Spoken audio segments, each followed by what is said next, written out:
One Piece has some amazing protagonists like the Straw Hats who have their moments to shine throughout the series, but let's admit it, sometimes the bad guys steal the show. Welcome to Everything One Piece, and today we're going to count down the top 10 villains in One Piece. The criteria for this list is very simple. The character must be a villain, and for the purpose of this video, a villain will be someone who is or was a threat to the Straw Hats at any point in time. Also, the villain must be canon, meaning the villain must appear in the manga. As such, villains who appear in filler episodes of the anime and in the One Piece movies will not be included. So with that out of the way, here are the top 10 villains in One Piece.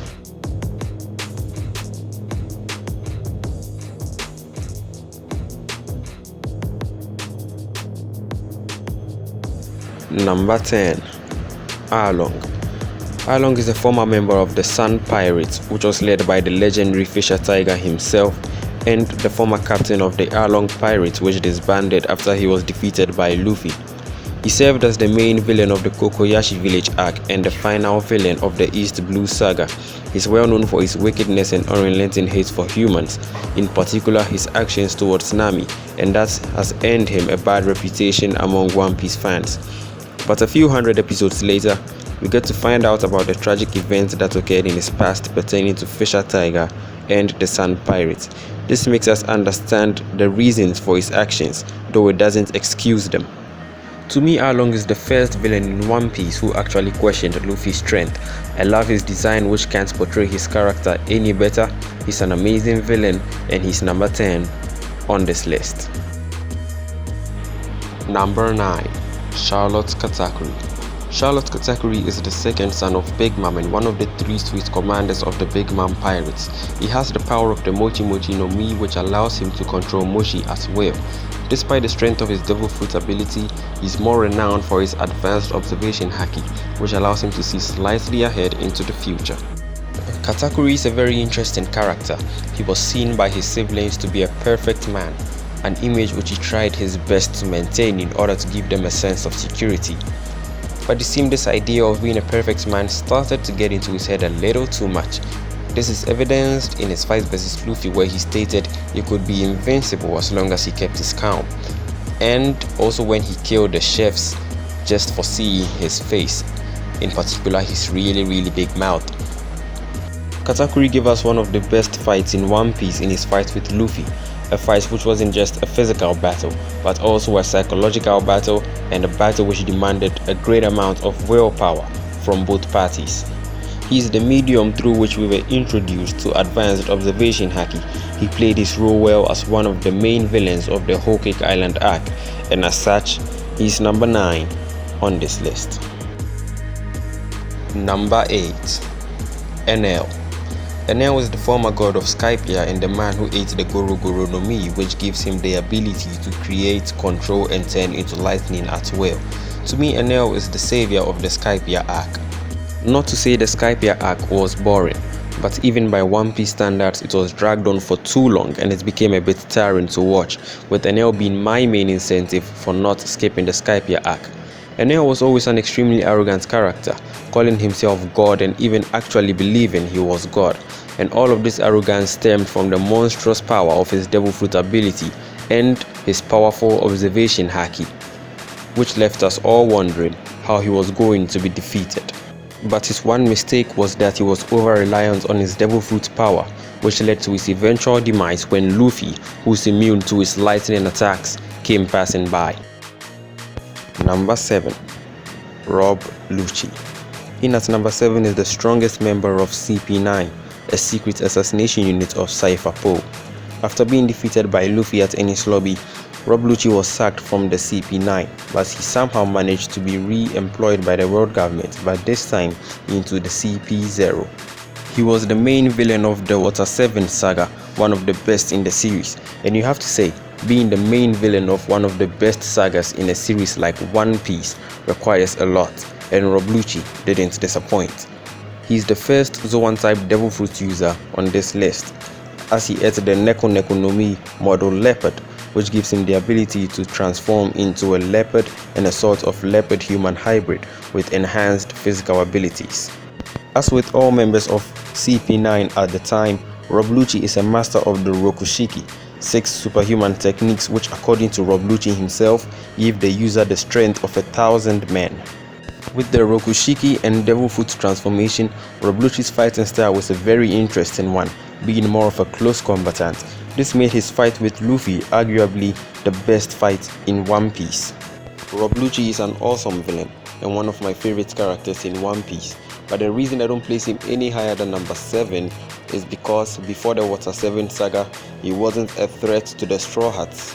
We didn't even know he existed, and after the Water 7 saga, even though he's returned, he doesn't seem to be much of a threat to them. You know, he's just there, and for that reason, he's number 7. Number 6. Kaido. Kaido is an emperor of the sea and the captain of the beast pirates. He ate what seems to be a mythical Zoan-type devil fruit, whose name we do not know at the moment, and that has given him the ability to transform into a dragon. It was said that if Whitebeard was the strongest man in the world, then Kaido was the strongest creature in the world, and that raises questions over whether or not he is human. His first appearance is easily the best character introduction in One Piece and one of the best in anime, at least to me. I know you may be wondering why Kaido doesn't even make the top 5 on this list. I mean, he's an emperor of the sea, the strongest creature in the world and all, but to be honest, we haven't really seen enough of Kaido to make him any higher on this list. His position at number 6 on this list is almost entirely due to the hype surrounding him and his potential as the final villain of the Wano arc. For the sake of those who do not read the manga, I can't say much about him, but I hope what I've said so far justifies him being number 6 on this list. Number 5. Big Mom. So we're finally into the top 5 of our countdown, and we begin with Charlotte Linlin, the undisputed queen of Totoland and the leader of the Big Mom Pirates. She is the first Yonko whom the Straw Hats confronted. She has superhuman strength and durability, as well as the ability of the Soru Soru no Mi, which allows her to take out and manipulate the souls of her victims and put them into inanimate objects to give them life. I enjoy watching Big Mom as a character because of her childish antics, which ironically make her more fearful because she's unpredictable. And I know by now there's reactions like, really? Big Mom over Kaido? Well, let me explain. Unlike Kaido, we've had a whole arc with Big Mom being the main villain. My point is that we've seen far more of Big Mom than we have of Kaido. So at least in my opinion, Big Mom is the 5th best villain in One Piece. Number 4. Akainu. Akainu is the current fleet admiral of the Marines. He ate the Magu Magu no Mi, and that has given him the ability to control and turn into magma at will. His devil fruit is one of the most powerful in the series, and he is one of the most powerful characters in One Piece. He's well known and well hated, I have to say, among One Piece fans because he murdered Ace. But I, on the contrary, am a big fan of Akainu. Why? Well, it's because him being the leader of the Marines fits the twisted view of justice the Marines have, unlike Sengoku, who in my opinion is too light-hearted to lead the Marines. Also, by killing Ace, he allowed for some great character development for Luffy, which One Piece was sorely missing. Though we haven't seen too much of Akainu so far, you wouldn't expect Ace's murderer and the leader of the main antagonist group in One Piece to be any lower than number 4, would ya? Number 3. Blackbeard. Blackbeard is another former warlord of the sea and a current Yonko. He mysteriously wields the power of 2 different devil fruits, the Yami Yami no Mi and the Gura Gura no Mi, both of which are some of the most powerful devil fruits in One Piece. Just like Akainu, Blackbeard is subject to a lot of hate from the One Piece fanbase, but there's no denying how great he is as a villain. I love the way he was integrated into the One Piece story. We first heard of him as a man who destroyed Drum Island. Then we found out he was the man whom Ace was looking for during the Alabasta arc. Then we finally got to see him in Mocktown, where he gave the epic and popular Dreams Never Die speech to Luffy. Little did we know at the time that Blackbeard would go on to capture Ace, use him to gain the title of Warlord of the Sea and start the Paramount War at Marineford, where he would go on to obtain Whitebeard's Devil Fruit ability. Then with the aid of his new Devil Fruit ability, he went on to capture Whitebeard's former territories, and he quickly climbed the ranks to become a Yonko. And with all that happened, I believe, just like a lot of One Piece fans, that Blackbeard is the man poised to become the final villain in One Piece. And if you ask me to give a name to the entire pre-timeskip era, to me a befitting name would be The Rise of Blackbeard. Number 2. Sir Crocodile. Crocodile was a former warlord of the sea and the leader of Baroque Works, a secret organization he formed in order to obtain the ancient weapon Pluton. He has the power of the Suna Suna no Mi, which allows him to turn into and manipulate sand. It also gives him the ability to completely dry up anything he touches. He was the first character we saw defeat Luffy, and he did this not once but twice, driving Luffy to the verge of death on both occasions. But he was also the first Shichibukai whom the Straw Hats met and defeated. It was by defeating Crocodile that Luffy was recognized by the world government as a real threat. Since the first time he was mentioned as the leader of Baroque Works on Whiskey Peak, I had very high expectations of him, and surprisingly, he exceeded my expectations. I love Crocodile's design with the poison hook and stitches across his face, which fit his personality perfectly. I also have to say the voice actor for Crocodile in the anime was perfect. Villains don't get much better than Crocodile, but there's one man who does. Number 1. Doflamingo. At the number 1 spot of our countdown is the man known as Joker, a former warlord of the sea and a former celestial dragon. He ate the Ito Ito no Mi, which allows him to control strings.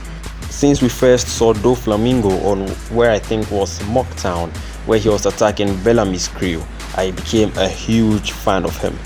Then his popularity among One Piece fans shot up during the Marineford arc, where he attacked Diamond, Jozu, Crocodile, and he even cut off Oz Jr.'s leg with ease. Doflamingo has everything you would want a villain to have. He's sadistic, smart, strong, and he's damn awesome when he's mad. I know I said villains don't get much better than Crocodile, but the same can be said for Doflamingo. So what makes Doflamingo stand on top? I found it very difficult to decide, but ultimately I chose Doflamingo because the reason for his downfall wasn't as much a flaw on his part as was with Crocodile, who had 2 clear chances to kill Luffy, but he didn't. Also, Doflamingo has more depth to him as a character, because we know about what happened in his past, which is actually very tragic, but we know next to nothing about what happened in Crocodile's past. And those are the reasons why Doflamingo stands at the top as the best villain in One Piece. So that brings us to the end of our countdown of the top 10 best villains in One Piece. I hope you enjoyed, and if you did, please hit that like button and subscribe. And you know what? Even if you didn't enjoy, still hit that like button and subscribe for me, because I promise better content in the future. Also, this was just my opinion. Let me know in the comment section what you guys think and any ideas of future videos you'd like to see. Thanks a lot for watching, and for now, goodbye.